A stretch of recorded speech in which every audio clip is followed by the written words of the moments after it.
एक कहानी दास ने पढ़ी पीछे यूरोप में भी सांझी की।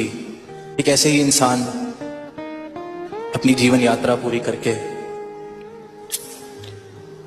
अब वो खड़ा है दरवाजे पर, जहां दो दरवाजे हैं, एक स्वर्ग का एक नरक का, और उसका हिसाब किताब चल रहा है कि इसको कहां भेजा जाए।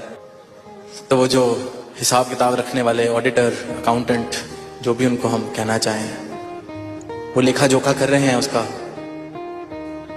और सारा निष्कर्ष निकाल कर उसको कहते हैं कि जैसा जीवन तूने जिया है, जैसे तेरे कर्म रहे हैं, तुझे तो नरक में ही जाना पड़ेगा।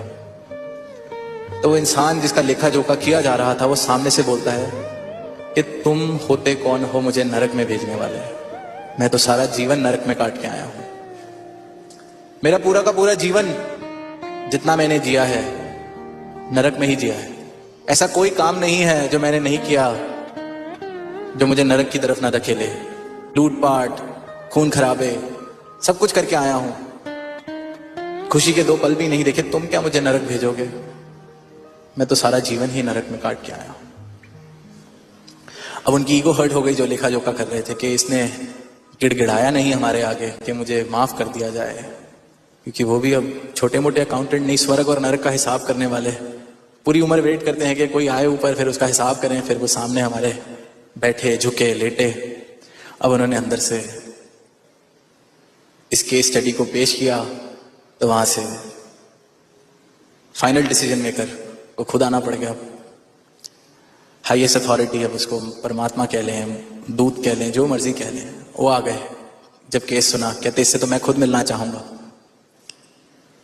तो वो कहते क्या बात है? वो कहता है कि ये मुझे नरक भेजना चाह रहे हैं और मैं इनको बस इतना ही कह रहा हूं कि तुम होते कौन हो मुझे नरक भेजने वाले। अब आप सामने से जो अंदर से बाहर आए हैं, वो कहते अच्छा चल जा, तेरे को स्वर्ग भेजा। कहते तुम स्वर्ग भेजने वाले भी मुझे कौन होते हो? स्वर्ग भेज के तो देखो, तुम्हारे स्वर्ग को भी मैं नरक बना दूंगा। क्योंकि ये मैं हूं जिसने जीते जी 2 पल प्रेम के नहीं देखे, स्वर्ग के नहीं देखे। वो फिर उम्र बिताने के बाद, यात्रा पूरी करने के बाद स्वर्ग के सपने कहां से देखने लगे? तो कहते हैं उस केस स्टडी का अभी तक ये हाल है कि वो अभी तक उस गेट पे खड़ा है और डिसीजन नहीं किया जा रहा कि उसको स्वर्ग में भेजे या नरक में भेजे।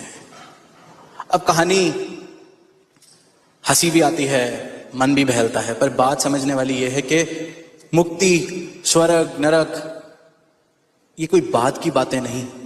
सदगुरु अपना ब्रह्म ज्ञान देके इस परमात्मा से मुझे आज इस पल रूबरू कराते हैं।